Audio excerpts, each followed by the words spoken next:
You can't hear me? Okay. Let me. Yes, we are here. You can hear me? Okay. Yeah. Okay. So little bit of inconvenience will be there. It is getting disconnected and reconnected. So we'll just try to do it, as much as possible, right? Let's ask the astral masters to make it more lively for us today. We certainly need their help.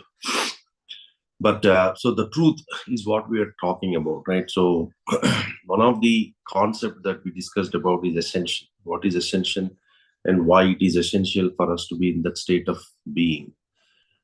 And the 4 steps that we were talking about is victimization, which is what majority of the population is living in the standards now. And then slowly you start to understand that you're not a victim of it. You need to empower things, and then you get into empowerment.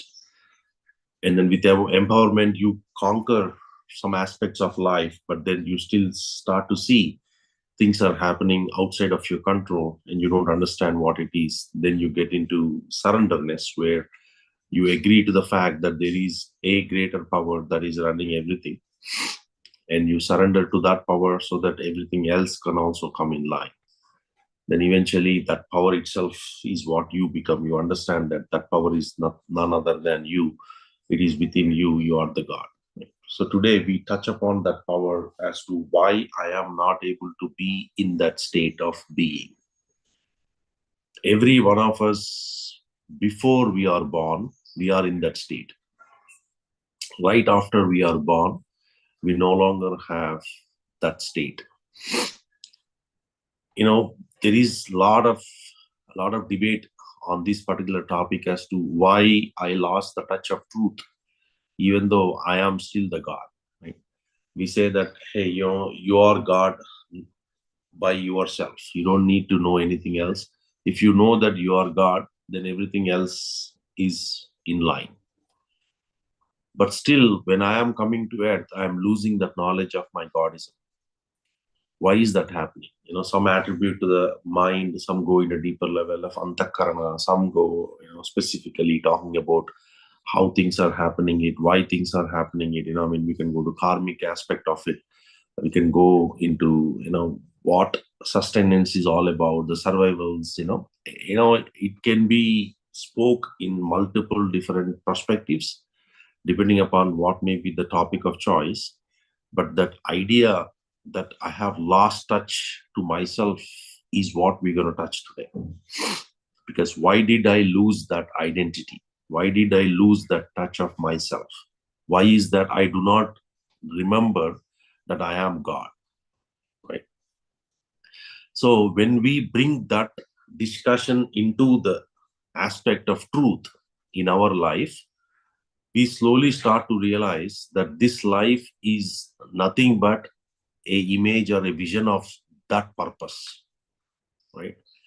Now, granted that majority of the population don't have that level of understanding, nor have visibility, nor absolutely do not have any view or vision in terms of, hey, how I need to realize it, or why do I even look at it, and all of that. Right? We are not talking about the population of that, right? Who are totally novice to this situation. Where we are starting to draw the line is people who have understood that there is something beyond the fact.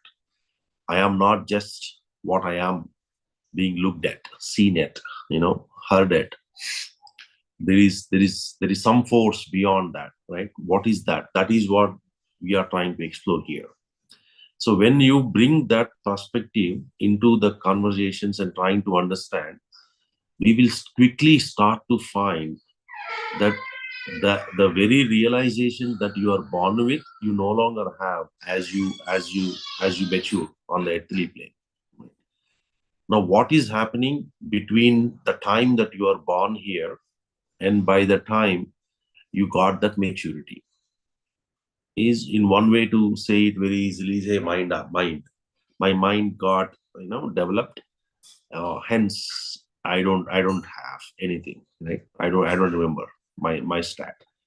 When you are in the first 1 year or 2 years, you are sleeping for most of the time. You are actually in the astral planes. You're actually with the astral body. Your physical presence is very low. Your astral presence is very high. And slowly your astral presence is gone. Astral presence is where you have the connection to your Godism. Right? The kingdom of God is in the astral kingdom. What is the earth plane then? Earth plane is a laboratory. Right? God's laboratory is earth plane. So you come here, you test yourself, you push yourself, you knock yourself, you do whatever you need to do to learn what you need to learn, and eventually figure it out that this is not going to be there. And then you get the success formula or success mantra. And with that, you go into that kingdom. That is the purpose here. So every time, every being, right, every individual who is born is coming here, is doing their purpose, and he's leaving. What is that? That is not letting me to be in the state. You see, we say it's mind. What is happening in the mind?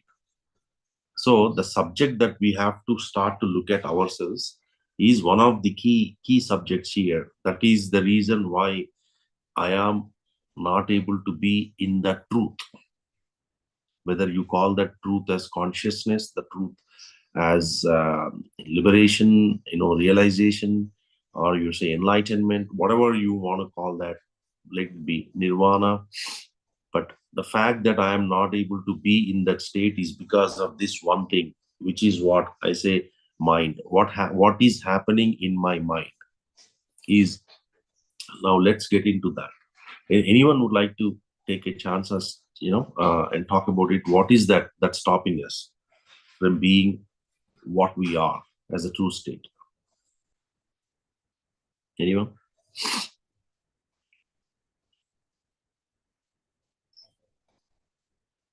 Just think about it.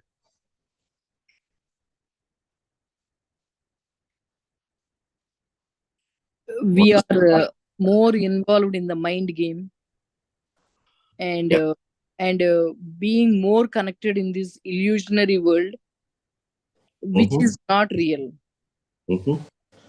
So we, by growing day by day, we realize that we should move towards the reality, not completely involved with this illusionary world. We take, yeah. So that's an explanation. But what is that that's holding me to connect to the divinity within me? Meditation. Meditation. Yeah. Meditation is the way to reach there, right? But what is that holding me? So all the day-to-day engagements in the day-to-day activities, which is preventing me from, I can postpone it, I can do this later, like that. Okay. So what do you call all that? Where does that come from? Maya, thoughts. So what does Maya belong to? Mindfulness, sir. Let's talk. Right? So Maya that is what belongs to this, that we have created, that this Maya. Each person creates their own Maya. Like delusionary things. Delusionary things, exactly. So what happens is, it is the ego. Always remember, mind has the most powerful thing mind has is ego. It is because of that one ego we lost connection. What happens when I am born versus what happens when I am matured is this ego is getting, who is getting matured? It's the ego that is getting matured. What is ego? E-G-O. What does that mean? Edging the God out. What do we call that? We call that edging the God out. You have lost your realization or your ability of identifying yourself as divine. You have lost it. What happens is, when the ego develops within you, you start to accept things as they are material to the extent of your knowledge. So you no longer surrender. You no longer look at that higher power. you start to fight with your ego, saying that, why should I say I am done? Why should I not play this? Why should I give up? Right? The attitude that as you start to develop your ego, the more and more, you will quickly start to realize that there are things happening to you that are beyond your realm. But given that you have never given the importance or a greater understanding as to why this ego is playing tricks for you, you will continue to suffer. The suffering comes through that aspect of ego. This is a very sensitive and a very deep subject. I've taken this today to just to kind of connect the dots with the truth, because I'm not going to go into the ego aspect of the details, but today's session is more about the truth. So I always talk on truth. So I'm trying to connect it back to the truth. So why do I lose my divinity? Why is that I am not able to realize my own divinity? Is because my ego is fully mature. Why is that I am able to have that connection at the time of the birth or the first 1 year or whatever that time is? Because there is no ego at that time. The most powerful thing that your mind has, ego. For everything, it will question. Right? Where does this ego come from? From that very divine what you are. That's the truth of it. And nobody has time, or none of us have figured it out, right? Practically, that the source of this ego, I, that you start off, I am, right? I am the one. My name is so-and-so. I do this. I have this home. I own this place. All this I, nobody questions where does this I come from. That I come from the very source that you are. If you are able to go back to that source and stick in that, you got to stick yourself in that space, right? Or you got to stay at that.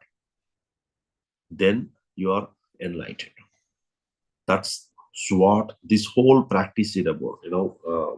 Some of you spoke about meditation, some of you spoke about mindfulness. Whatever practice you do, it is for you to understand that it is my ego that is playing the trick here. I need to bring back my ego to the source, because I have edged God out of my system. I need to go back to that source.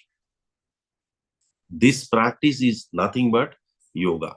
This practice is nothing but, when you say chitta vritti, yogaha, chitta vritti nirodha, yogaha, karmatu kausalyam, yogaha, different aspects of yogic,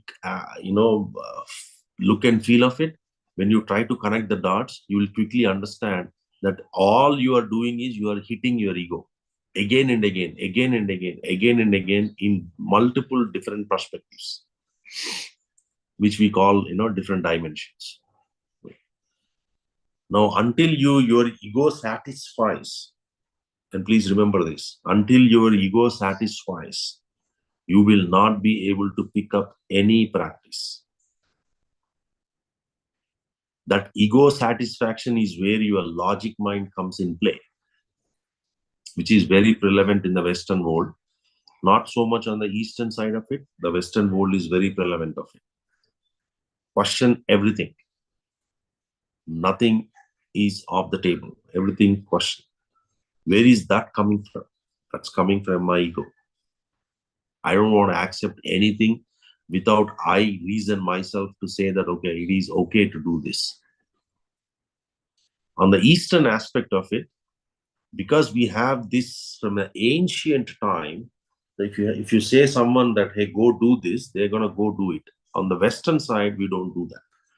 Now, why is this important? Anyone? Why is this important? Can you repeat the question? What is it that is important that I...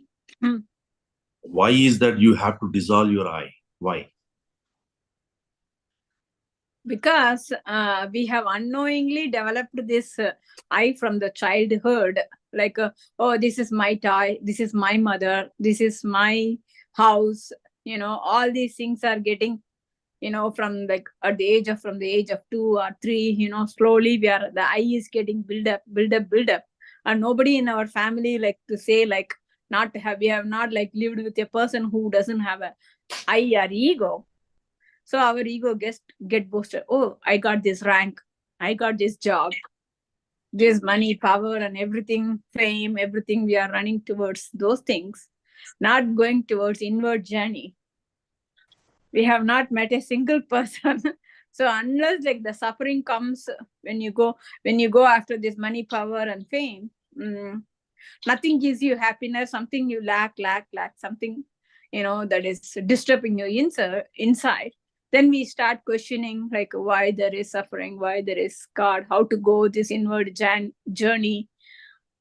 All these things are happening, and then we realize, oh, this whatever, like this all belongs to me, these are all finally the Maya. We have to give up everything just to be a watcher, or meditation, mindfulness, or practice mindfulness or meditation. That is the reason that we have to drop it, because the more we identify, associate, it is going to be suffering. Oh, this program has to happen this particular way. That means the I is like acting up. If we drop that I, whatever is happening, it is all happening. If you see, like read about many masters, they don't want to perform any miracles or anything. They just accept the things as it is. Any failures also they just accept as it is. The acceptance, by looking at their life, we should also learn to accept things. These are all the realization that comes to us, slowly by dropping the ego. We have to slowly drop the ego. There is no easy technique to drop the ego or I, which we have developed for so many years. So the only way is just be patient and doing the meditation more and more, and self-observing your thoughts, and come to know with who you are, and be in silence. There is nothing we can do. Nature goes through all kind of erosions. Is it asking any questions why this is happening to me? It doesn't ask question. But if we are, as a human being, we ask all nonsense questions. Like immature kids, we are asking so many questions. So I think that's what we have to drop the I. So what you said is, what are the things that are connected to this I, and how do I bring it back? And all. My question was more like, why do I need to take drop away the ego? That is why we have to drop the ego, because that is what is causing us suffering. The association. Why should I drop the see? Why? If you drop it, then it is going to control you, saying like, oh, I have to achieve this. I have to be the top person. This has to happen in my way. How can this go wrong? No. This cannot happen this way. So the mind it's a suffering for us. Self-induced suffering. So if we don't drop the I. So think about it, right? My question, think about it again. Why you should drop ego is like the reason behind it is what it is, right? You have to think deeper. So what you said is aspects of what happens, when you do stuff and all that, right? Let's go a little more deeper. Give me more context to it. Sir, can I add one thing?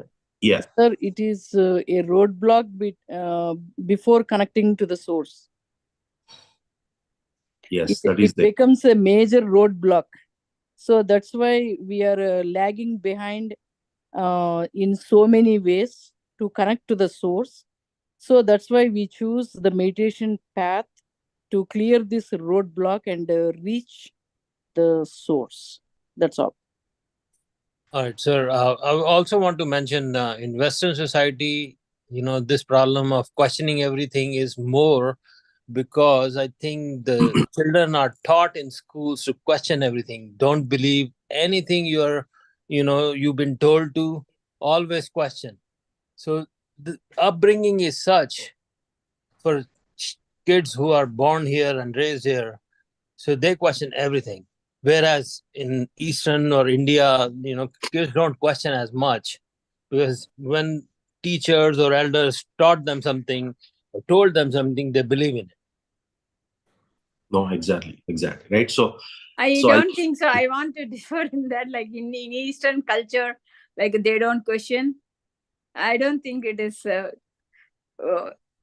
People do ask questions. The children do ask questions. no, They want to know. Even in the exams, so if they don't understand the concept, the children doesn't want to move further. They want to understand everything from the book. Then only it will go into their brain and understand. They can answer the question in whatever the way they are asking the question. The children is able to, the child is able to answer the questions. If you cannot understand the concept, and it is like merely like you are by hearting the stuff from the I think book. the point is, madam, is the eastern side there is little bit of acceptance. On the west side, everything is. When I agree to that point, right? I mean, I think coming back to the question, why is that? What is the reason, right? The reason is it is my natural state. I'm not trying to become something else. I am that.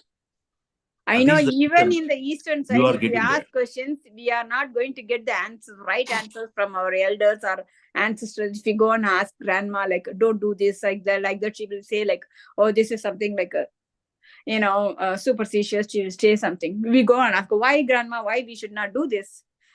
Oh, shut up. Don't ask me questions. Like that, she will say, So see, I think the point is not about asking question or trying to understand. The point is why even have that question is the point, right?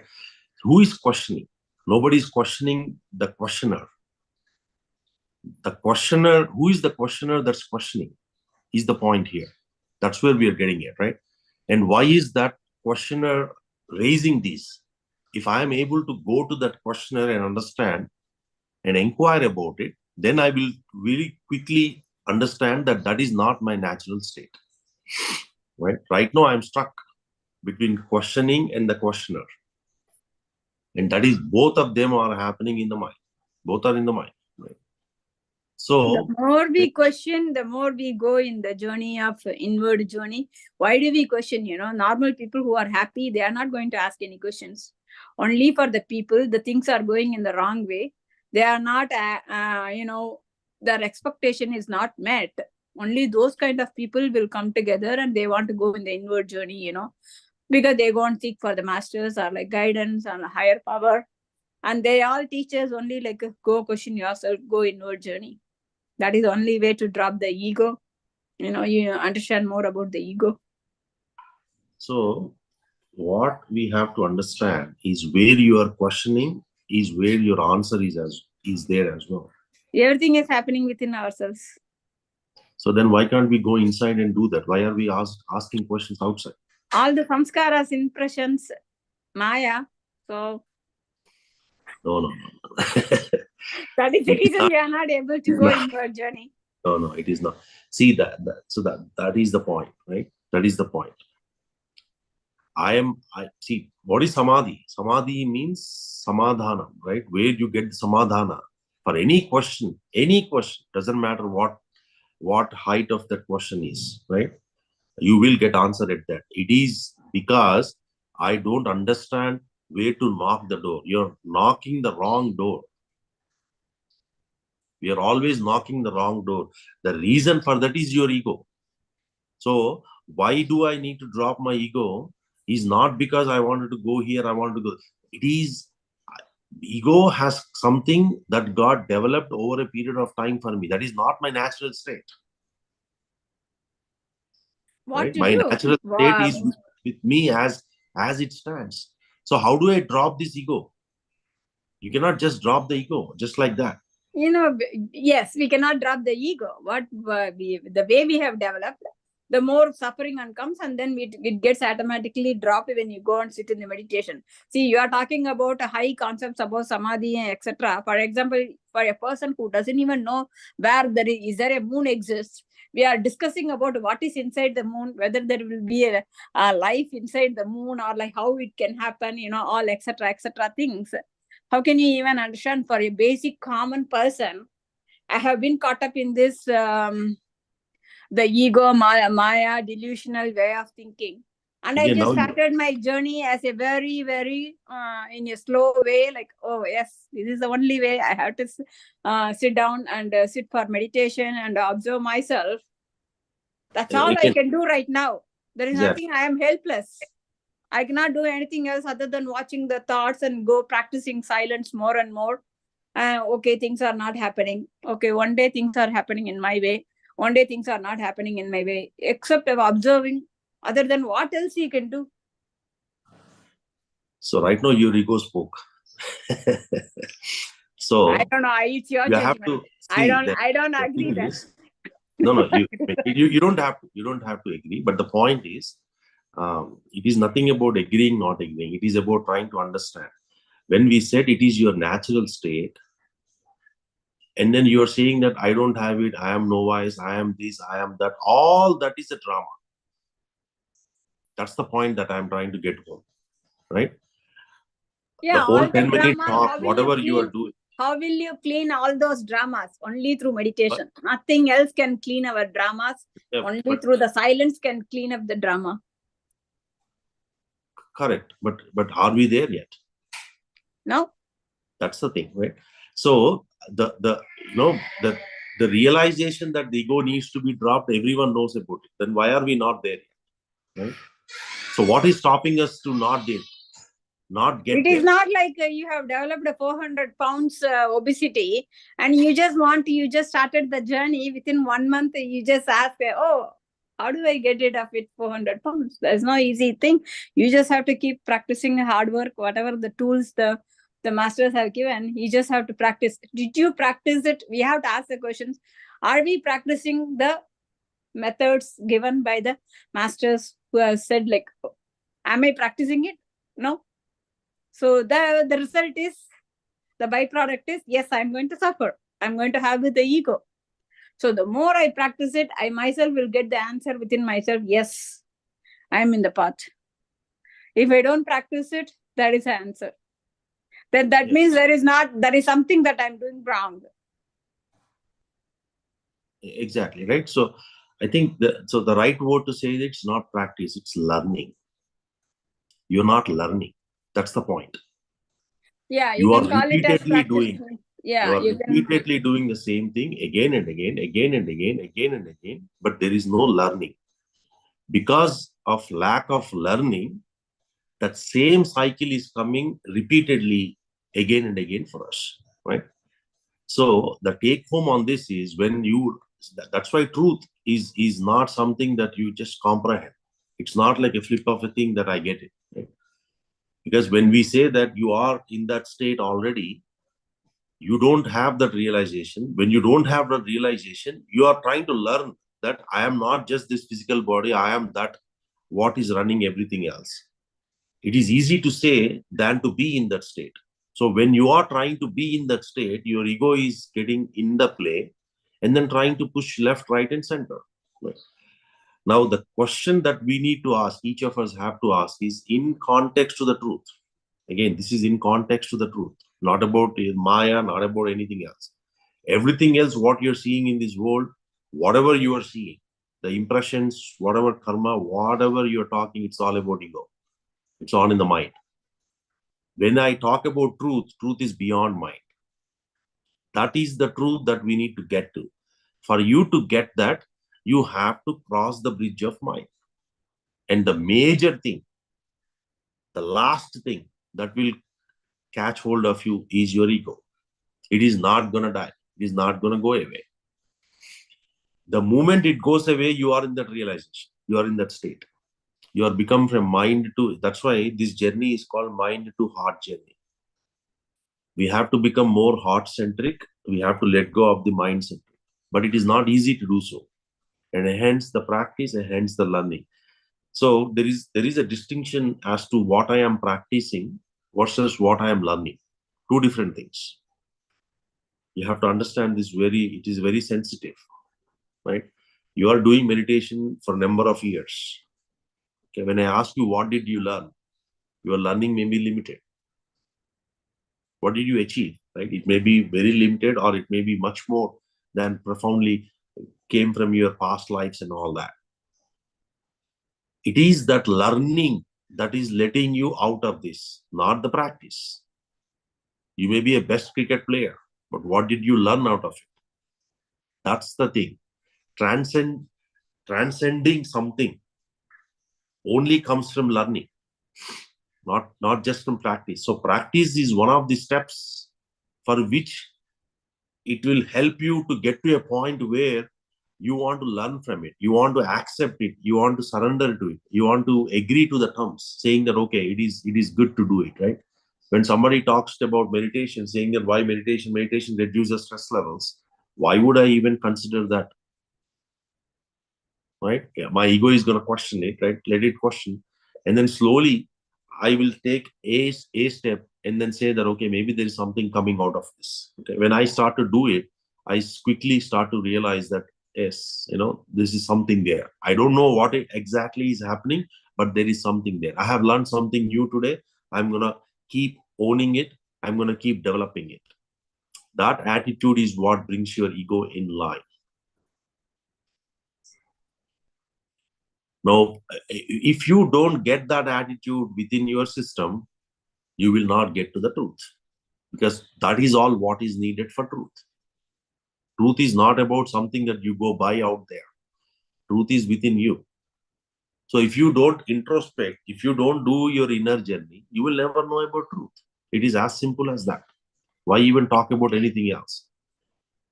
But the point that we all have to drive home is, I am going to shut down my ego. I'm going to take away my ego. Those are not the ways to look at it.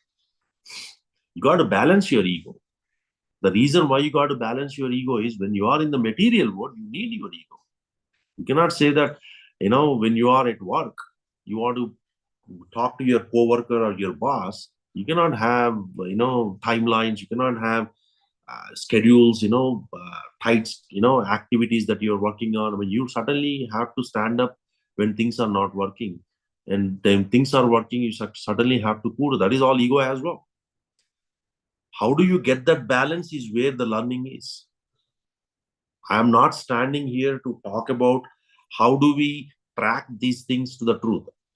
The one that we all have to understand is, okay, if I am able to balance my ego, I allow myself to go inward.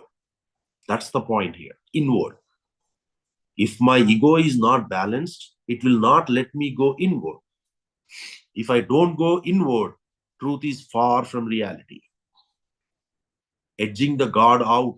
See, the moment we say edging the God out, I lost my touch to the divinity. Doesn't mean that divinity is gone. I lost the touch. So I can bring it back. Only when my ego is balanced, it will let me go inside. So how do I bring that practice? By meditation, by mindfulness, whatever the techniques that we are using, we are talking about, right? And having that very, very solid understanding. If we do not understand this very clearly, you will never ever allow yourself to go inside. You will always have 1,000 reasons to get out. 1,000 reasons. I have a question. Introspect doesn't happen if you're without your ego. Introspect means if your ego doesn't get hurt, you will not go the inward, find the path of inward journey. You have to over and over and over. Life situation has to kill your ego. Somehow I have done everything is really good. Why it is not happening? So only the journey will go towards inward. We don't have to ego balancing or not. I'm not able to understand what is ego balancing. Because are we talking about the path or path towards the inward journey, or are we talking about the after the end of the journey of what we are going to see, the samadhi or nirvikalpa or whatever it is? Oh man, I'm not talking because about without an understanding the path, the journey that we have to travel, how can we talk about the end result? It's a byproduct of it. See, if a person with, for example, obesity person, the trainer has given some instructions, the diet to follow and exercise to be followed, and he should not worry about the end result, because the end result is again your mind is craving for that. Again there is an expectation to reach the end goal. If you don't have end goal, I'm going to surrender myself and then start working out, because this is not, my health is going down, I cannot live like this the way that I'm living right now. I'm not able to walk properly, for example, because of my obesity. I'm just giving an example. So that person has to realize that I cannot exist the way my life is going right now. That strong determination is not there. The person may be like coming to this meditation classes for like something to happen or something like that. The deep understanding of going inward journey is not going to happen.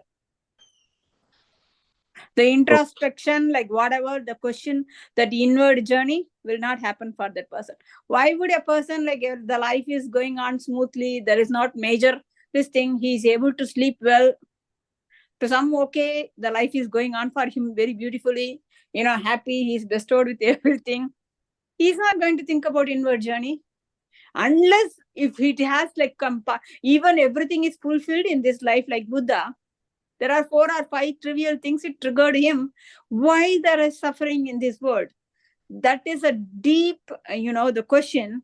The Buddha has to leave the kingdom, the lavish lifestyle, and go to the street and search for the monk lifestyle. That sincerity and dedication is not there for a person. It is not going to happen. So, I mean, you spoke at length about a lot of things here, but I'll try to address the ego aspect. Right? So, you have to start to look at it not from the perspective as to outward to inward. This is all about being in the state as to where you are and where you want to go or where you want to take this. Now, the question is, you don't have to always struggle to go inward, right? Then if that is the reason, then why is that some people get the knowledge from the gurus and then they take the opportunity and say, okay, I am a wise person learns from the wise one, right? If you are wise, you don't go through the experience, you learn from others' experience. No, life is God that doesn't keep that as so easy. Unless the person must have done something in his past life. He must have graduated 10th grade in the past life. So that is why he is progressing from 11th and 12th grade this life. It is a paradox, man. So what you are talking and where we are going is a paradox, right? Whatever may be the aspect of it, right? It is, see, whether you are saying that I'm struggling, I have to struggle to be able to get that, then, you don't, what is Buddha saying? Buddha is saying that suffering is inevitable, but you are not the one suffering. What do we get out of that? You are not the one suffering, but suffering is inevitable. There are paradoxes depending upon how you put yourself in. If I am in the state where I am saying that to begin with I am a God, where is the suffering? Is it not true that you are God? It is true. You are a God. Whether you know it or not, you are a God. Period. But why is that I am suffering then? Does God ever suffer? Now let's take this in a different perspective, right? Are you coming out from God as a piece? Are you coming out of God as the image of God? You are the embodiment of the image of the God. You are the entirety of God. Then why is that you don't have the power to even control your own life or one situation in your life? Forget about controlling your life. One situation in your life you cannot control. Why is that? See, it is all about that state as to where you are in. We can go talk about all of that aspects as to miseries, what I go through it, what I do it, but that's not the intent here. The intent is to how do I bring it back into this perspective as to realize that the truth alone will bring me out of this. Otherwise, this will continue. This drama is going to continue forever and ever. So when we start to bring attention to some of those very key aspects of it, then we start to quickly realize that how do we bring the whole thing together. The second aspect to this is when I bring my ego at balance, right? So how do I bring my ego at balance? Is a very simple thing. As to when I start to realize that whatever the struggle or whatever the situation I am going through, that situation, the answers are within me. right? The answers are within me. Then you will start to realize it. If I don't allow myself to the understanding that answers are within me, then I will never go inward. I will only look outward. That is ego acting, right? When my ego acts, I look the answers outside. When my ego is balanced, I let my ego go inside. So it is the truth and untruth, right? Peace and suffering. All these things are happening as to which side of the fence you are on. Are you going the inward journey or are you on the outward journey? Most of the time, we are on the outward journey. That is why we feel that our life is not, we are not in charge of our life. So trying to bring that perspective into your lives is going to help us to understand how do we navigate things going forward. It is that understanding and the learning that helps me to say that, okay, if I have a situation, I need to go inward to figure that out. Now, when, even in our society, when you go and talk about some problem to senior masters, right? What do they suggest? To say, you don't have enough energies to kind of bring it together. So why don't you do this? Why don't you create that energy? Why don't you put a sankalp? Why don't you have a good intention? Why are we doing all that? It's as simple as that you're going inward and you are focusing on that very one thing that you want to repeatedly make it happen. And the other way to look at it is, I'm going to go outward. I'm going to go to a temple. I'm going to go visit someone. I'm going to look at ABC as an option. I'm going to look at, and then say that I want an answer. So you may go to a temple and the priest may tell you ABCD. That might solve the problem. You may go do that. But your problem is still not solved. Why is that? Or it may be solved. So when you have that pure intention, right, that you wanted to really solve the problem, what you're looking for, then that intention is nothing but your inward aspect of it. You have very strong urge to bring that out, right? To solve that problem, whatever you're going through. In that aspect, what you're doing it, you're balancing your ego and you're putting your entire focus on that. And you're taking a medium. That medium can be inward or outward. Some belief, right? That belief system, that faith, that unwavering faith is what make things happen for us. Unwavering faith. I don't have any negativity when I want to make A happen to me. In that, at that juncture, whether you are outward or inward, it is going to work, because in your inward, you already accepted that that's going to come to me, and you have absolutely no fickle mind. There are no two things at it. You only have one thing in there, because that's what you want. So as you start to look at this aspect as to why between truth and the reality as to where you are, it is this ego that is playing the game as to why you are not able to get there. Now the challenge is, how do I control this ego? One aspect is, we said meditation. Do meditation, you will transcend the ego, right? It is not easy to transcend the ego just by meditation, because my ego will have to go into the source of it, which is in my heart, and it has to subside there. Does it have to sleep there? Does it have to die there? That's the question, right? And if you really look at it, the only way, if you want to get enlightenment, okay, if you are truly looking for enlightenment, then your ego has to die. There is no sleeping. If your ego sleeps for some time, that's what happens in a deeper state of meditation, right? Your ego sleeps. When it sleeps, it's going to come back. Oh, hold on one second. Hold on one second.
think it might be an internet issue, but the voice is not coming.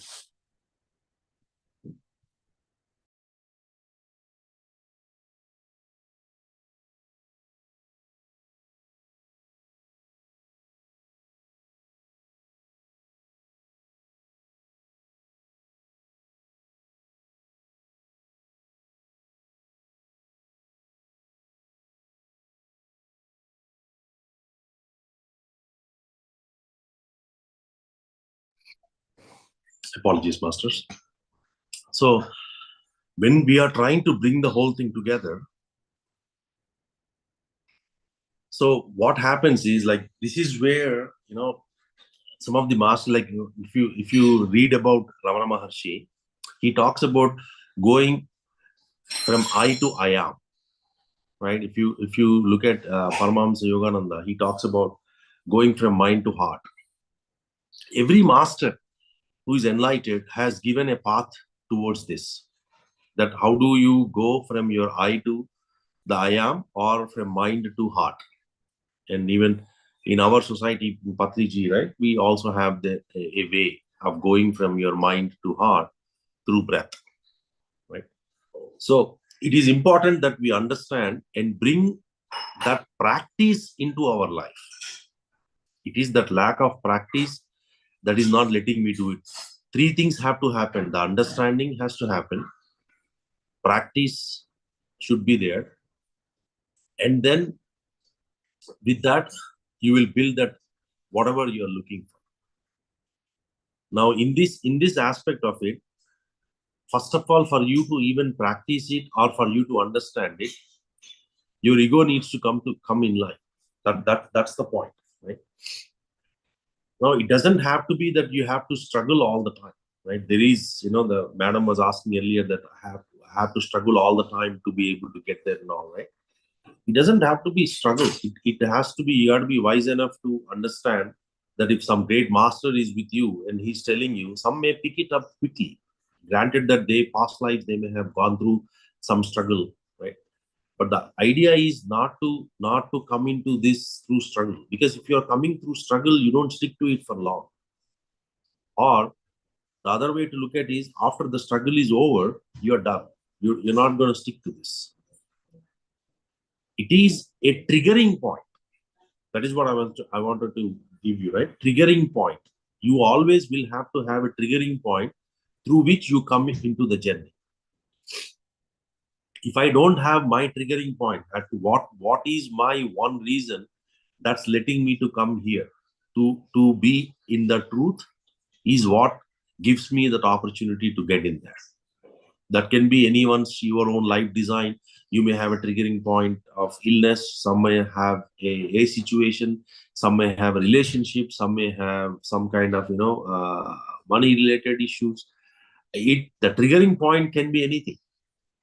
But the moment you get that and you start looking inward, very quickly we'll start to realize that everything begins and ends inside. Outside is only a reflection of inside. I'm making these big statements, but there is a reason towards that, right? If you look at any great masters, right, teachings of them, even Patriji, if you go in our Bhagavad Gita and all that, it is all about inward, that everything is happening, as an outward. Outward is an image. So your mirror is inside. What the mirror is seeing is outward. So you trying to go change outward is like you chasing the shadow. And when my ego is fully developed, I always chase the shadows. I'm no longer in the reality. That is the point. I'm no longer in the reality. I lost the touch of the reality. So what this process is helping me is to, one, understand that it is absolutely essential that I have to continue in some form or fashion my inward journey. Whether you do meditation or whether you actually look at taking internal uh, aspect of like mindfulness, or you wanted to practice some pranic activities, or you wanted do some kriya process of it, right? Whatever may be that will help you to go internal. If you start to look at that aspect of it, then slowly you will start to realize on your own. Until you realize on your own, you are not going to stick to it.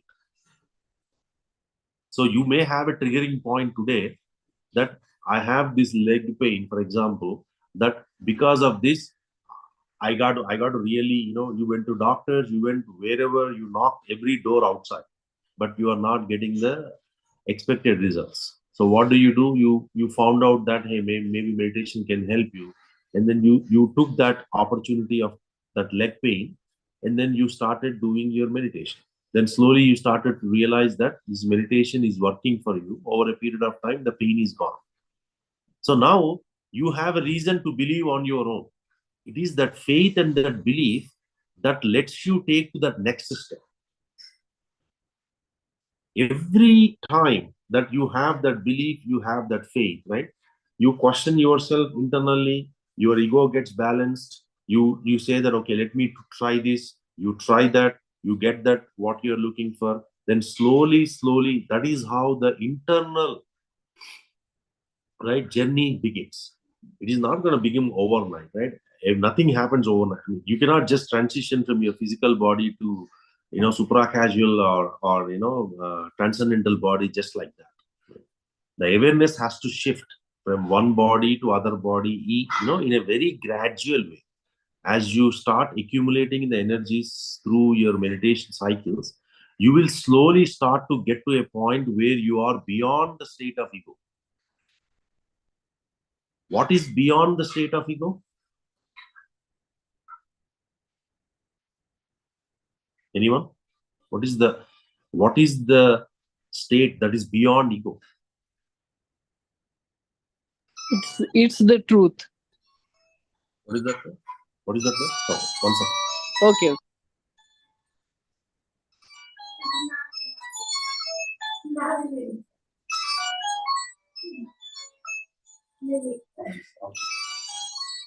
Sorry, phone call coming here.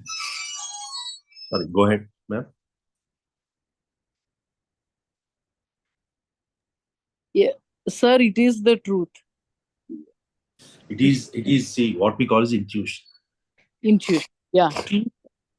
Beyond the state of ego is intuition, right? So you have to. That's why we say that it's heart centered, right? Listen to your heart, the sixth sense. Yeah, sixth sense. So the fourth body. Until you reach to that fourth body, because when you ask a question, you got to listen to this very carefully. What I'm talking here, right? When you ask a question to yourself, the answer is coming from your fourth body. Okay. If you are in that awareness, you will always get that answer. You will always get that answer. No matter what may be your question, you will have an answer coming from your fourth body. Now, the question is whether I am in that awareness. I am aware. Am I aware? For you to be aware, you need to have the energies. And Yeah. hence, We listen to that inner voice. Correct. We should have to listen to that inner voice, which comes through the silence in us. Correct. So the chattering of the mind has to come down to a point where your ego subsides, your everything of the mind activity is very balanced and it has come down to a point. Then your intuition starts to act up. Every one of us, you always have to remember, until you develop your intuition capabilities, until you are able to hear to your intuition, until you are able to understand the messages that are coming from intuition, meditation has to be done. Go deep. There is no time for meditation. Even Patriji says about this, right? Until you hit that intuition body, until you are able to capture everything that your intuition is saying, please continue to do your meditation. Doesn't matter, 10 hours, 20 hours, 100 hours, doesn't matter. You have to be able to hear. When I ask a question to myself, my answer is there in my intuitional body, then why am I not able to catch hold of it today? Because my mind is acting up through my ego, right? Mind is heavily acting up. So it is not letting me go there. I don't have the awareness to be in that state for me to receive that. The message is coming to my heart, but I'm not able to grasp that. Every one of us have sixth sense. Even everyone who is born has the ability of the sixth sense. That sixth sense is in the intuitional body. So as you start this journey inward, slowly, right, you get to a point. So that is the reason there is no one size fits all. Nobody can tell that, okay, you do for next 4-hour meditation, you're going to get this. It all depends upon that mixture of things that are going inside us that will help you. But there is a demarker. The demarker is you should be able to hear your intuitions. If you start to hear your intuitions, you know exactly what your next session is going to be about. What is that? That intuition is where things start to manifest for you. That is the purpose why you are here. That is truth. It doesn't necessarily, please understand, it doesn't necessarily help you in the current state as you are in. It is not always that in the current state you are going through something, the intuition may tell you that suffer this way. It will tell you suffer this way so that you learn, because intuition always comes with a long-term vision. It helps you to transcend that karma. It helps you to transcend that situation. It is not going to give you temporary reliefs. It is not like mind, where it says that just go do this and you are done with it. Intuition will never say that. So you need two things. Number one is you are able to hear when you are putting those questions to yourself, you're getting answers at the intuition level. Number two, you need to be able to accept and live by that stand. That's the second thing. You said like the mind will say like suffer, this is a path. Can you explain on that? So what happens, ma'am, is if let's take this leg pain thing, right? In the leg pain process, what happens is once you start doing meditation, okay? After, let's suppose 15 days, you will start to feel a little bit of a relief. Okay, you have not completely cured from it, but you started to take a relief, right? Your mind will say, okay, I think you have done enough now. Your leg is okay, you can walk. This is, it's fine, right? Don't do it. Meditation, you're done with it. Go out and have fun. That is typical state of mind. What your intuition says is, don't let it go because you need to do another 60 days of meditation. Okay, the moment you bring this 60 days versus the freedom that you get to go enjoy, you have a choice here, right? So when you look at this, it may feel at that very juncture that I need to stretch myself, I need to do more and all that. But this intuition message, if you follow, okay, if you bring that in, then this leg pain will never come to you in your life. That's a big picture. The reason why I may or I may not depends upon my power of my mind, how much my mind is powerful. Because intuition is always same. Intuition is not changing. Even now, with my highest power of my mind, intuition is still giving me messages. I ask a question, I get an answer. That box is always capturing information for me. I don't have a keys to open that. Right? If I do have a keys to open that, it is telling me that continue this path for next X number of months or so. I start to look at it and say, oh, no, it's okay. So who is acting here between my mind and my intuition? My mind is acting here. But what is truth? Truth is saying that listen to your intuition, because that is the long-term goal. That is the purpose why you are here. That is why we are falling back because of the mind. For Correct. example, the drunkard guy who used to drink like 10 bottles a day, he started doing meditation. He's able to come out, he is able to stop with 5 bottles. Oh, what a great. and then great liberation. And then again the mind plays trick, and then he is not practicing the meditation. And then this 5 goes to 6. Oh, anyway, we do the meditation, we can achieve it any time. And then 5 goes to 6, 6 goes to 10, and then Exactly. he falls back again. That is the samskaras. The addiction pattern is so strong that we fall back over and over. Exactly. You're right. I mean, so that is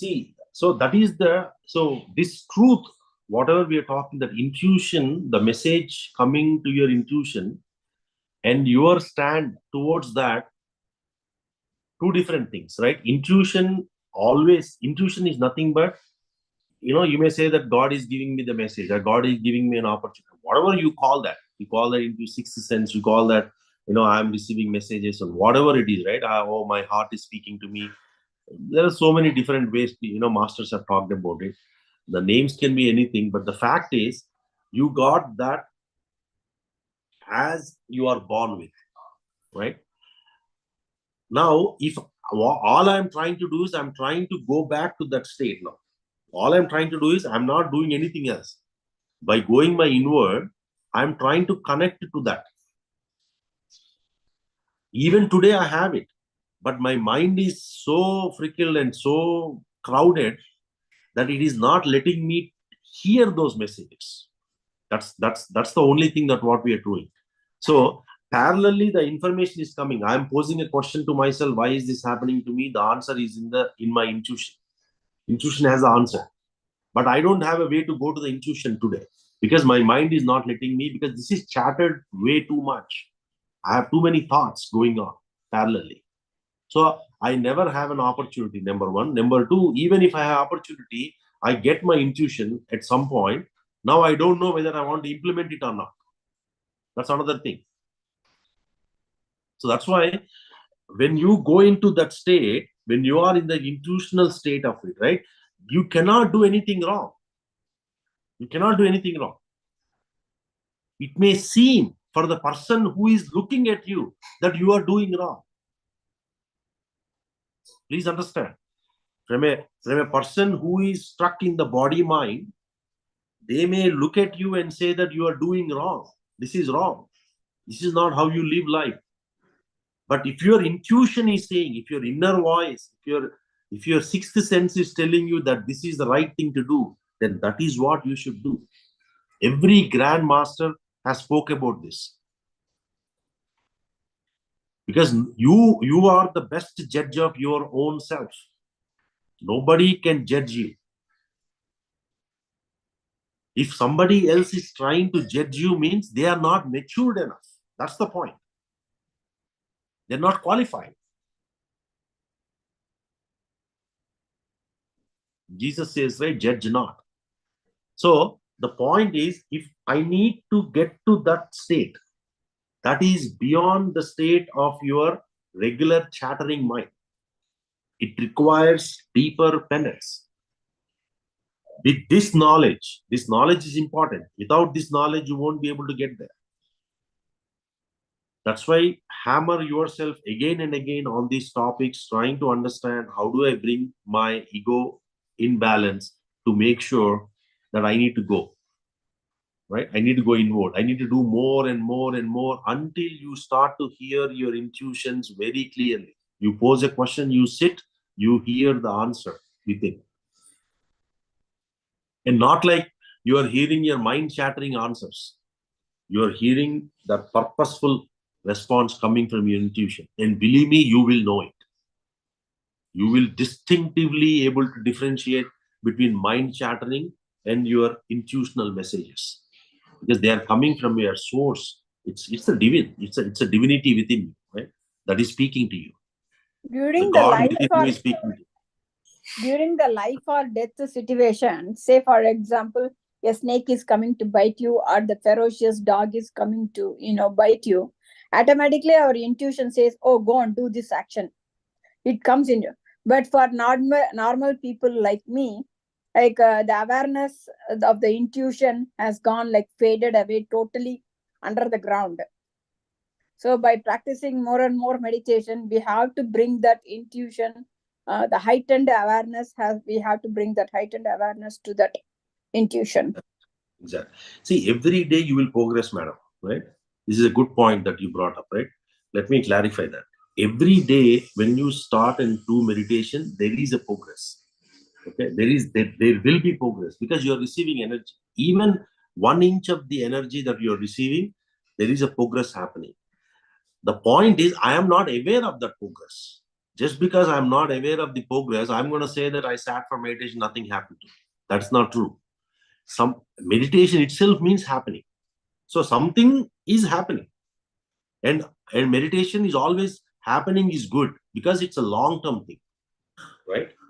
I'm not looking at a short-term results here. I'm looking for a long-term. I got to go back to my divinity. So that's a long-term thing. So every day there is a progress. But so what masters have said is, just because you're progressing day by day, day by day, day by day is not going to give you that state. What is my qualifier? Where do I say that, okay, I am at bar now. Okay, I have achieved something, or I am at a state where things are working in my favor. How do I draw myself to a conclusion that, okay, this is where I am, right? They said intuitional body. Keep doing your meditation until you hit that intuitional body, because that is when you are in that state. Now, after that, is it done? No, it is not done. You still have to go casual to supra casual, then you go into that realization. The journey is still there, but you can really differentiate a senior meditator who has connected to that intuitional body versus an individual who is stuck in the body mind scenario. You can really differentiate. A person who is intuitionally capable is always calm, he's always centered, he's always balanced. You don't find him acting up. You can easily find that out. And that capability, I'm not saying that only by meditation you're going to get that. I mean, there are other aspects of it, right? How do you get there and all that? But we're not going there. But my point is, that is not truth alone, right? You still have to go back. So even you are a witness to your own intuition as well. The activity that my higher self is giving me a message, I am receiving this message and I am processing this message in my fourth body. And my fourth body is giving me this out to my mind, and my mind is saying that do this, and my body is acting upon that, right? All these processes also witnessing. But when do I get that? When I am in that state.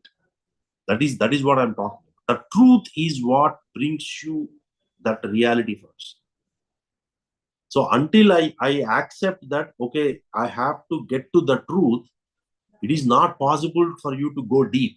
We see, every one of us, right? We are stuck with, I did 1 hour meditation, I did 45 minutes, I did 2 hours meditation. We are always stuck with the time. If I go beyond the state of the physical plane, there is no time, there is no space. Then why am I looking for 1 hour, 2 hour, this thing? So that's why if you go look at real masters, right? They don't talk about time, they talk about state. And it is true that you have to be in that. It doesn't matter how much time you're spending to get there. Are you doing 10 hours of meditation daily? Are you doing 50 hours of meditation daily? It doesn't really matter. Or weekly, sorry. It doesn't really matter. Are you in that state? Yes or no? If you are in that state, you are there. If you're not in that state, you still have to work. That's the point.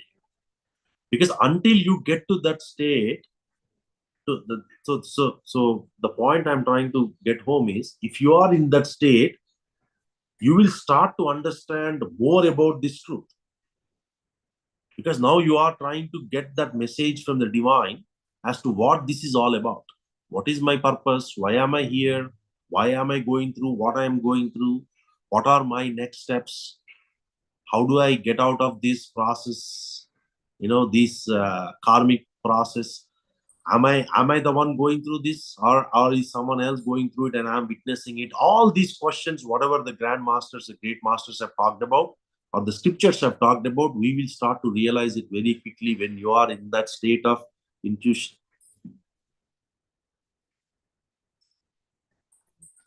So that's the thing, right? So that's why, it is important that we balance the ego aspect of it.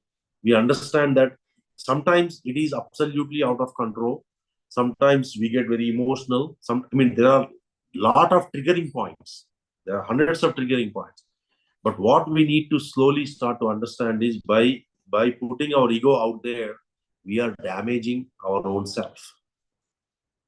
You are killing your own progress by putting the ego out there. And I'm not saying that don't do it. If you have a reason to do it, you go do it. But if you don't have a reason to do it, just back off. Right? Don't get emotional for petty things. Again, this all comes with practice. So continue to have this knowledge. This knowledge is very important. We have to digest this. There are a lot of subtle messages that we spoke today, right? You have to have the deeper sense of it. And when you get that, when you grasp that, is when you get into the journey of truth. Otherwise, you will not be in the journey of truth. Period. And Paramahamsa Yogananda, he talks at length about some of these aspects, right? How do I let go of my ego? What do I do to do this? What do I do to do that? So even Ramakrishna Paramahamsa, in his later aspects, right, he said, it is that I that's the center of everything. He says it's the center of everything. And Ramana Maharshi, he says that you drop I, you will quickly realize that you are I am. And like the messages are coming from masters in different aspects, but the ultimate result of it is same. The goal is same. Nothing is changing. They just use different terms to show us the path, right? This is how it is, this is how it. But ultimately, that is what they're trying to tell us, that this ego, until you bring your ego in line, truth is not gonna be your friend. All right. Any questions?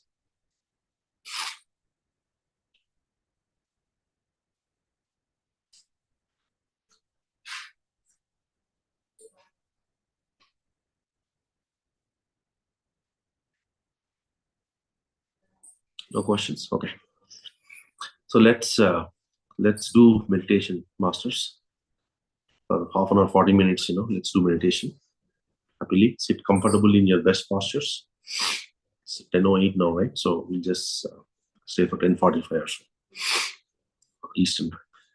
So please sit comfortably. Now let's see this, right? Now this topic today, what we spoke about is getting into that intuitional aspect of you, going beyond the state of your body, physical movements, going beyond the state of your mind, where it is chatting about thoughts and all that.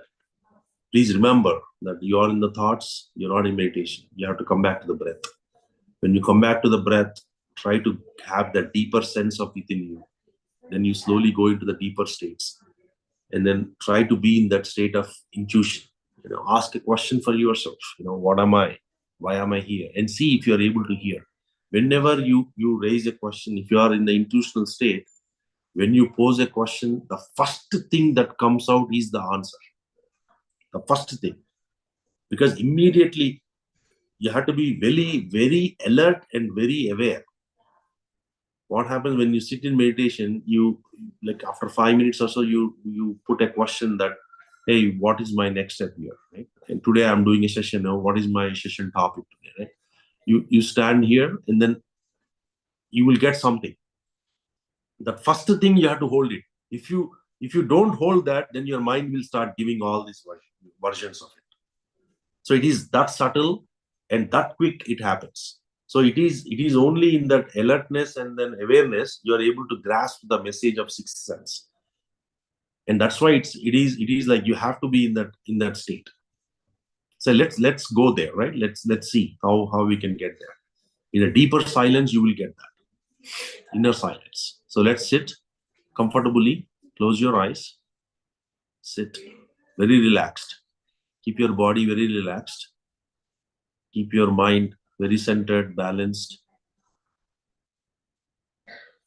Bring your attention to your normal, natural, soft, tender, wonderful breath.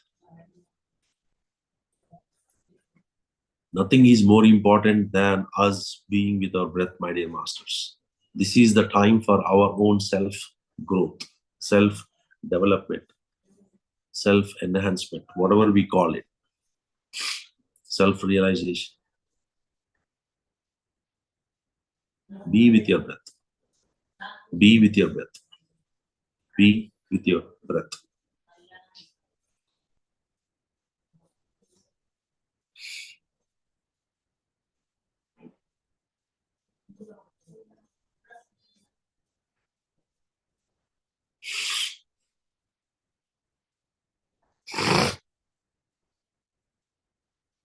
Be with your breath.